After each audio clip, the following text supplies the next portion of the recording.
आदेश आदेश सतनाम आदेश श्रीनाथ जी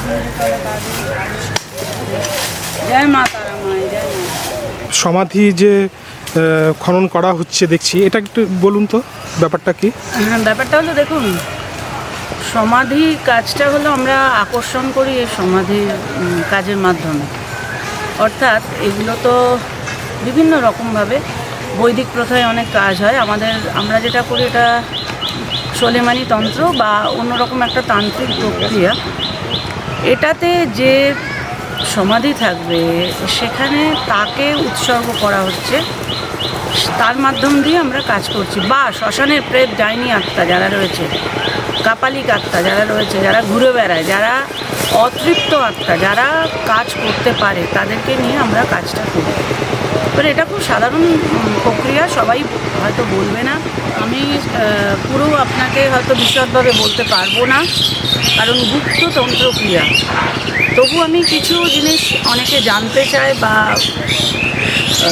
তারা হয়তো অনেক রকম প্রশ্ন করে, সেই জন্যে এটা আমি জাস্ট এইটুকু আমি বললাম যে এই সমাধির ওপরেই কাজটা হবে। ওপরেই কাজটা হয়। এবারে এটা এখানে আমরা করছি, বিভিন্ন জায়গায় আমরা কবরস্থানেও কাজ করে আসি।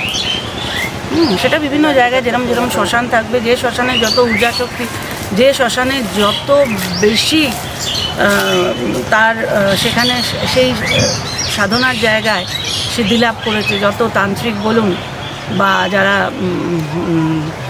সাধকরা থাকে, বিশেষ করে তান্ত্রিক যারা কাপালিক থাকে, অঘরী থাকে, তারা যেভাবে সাধনা করেছে তাদের দ্বারা এগুলো সিদ্ধ হয়। যত তারা সিদ্ধপ্রাপ্ত হবে তত এইসব সাধনাস্থল জাগরিত হবে। যেমন এই শ্মশান হলো বামদেবের শ্মশান। তার থেকে বড় কথা হলো এখানে বিভিন্ন ধরনের তান্ত্রিক সাধকরা এসে বিভিন্ন জায়গা থেকে এসে তারা সাধনার দ্বারা এমন কিছু জিনিস তারা পেয়েছেন, উপলব্ধি করেছেন, আত্মস্থ করেছেন বা রেখে গেছেন। তার জন্য আজকে হয়তো খুব ছোট্ট ক্ষুদ্র কিছু জিনিস, হয়তো এটা অতি অতি অতি নগণ্য মানুষ আমি, তাতে যদি কোনো মানুষের ভালো হয় সেই কাজ করছি। আমি কোনো খারাপ কাজ করি না, কোনো অনৈতিক কোনো বশীকরণ বা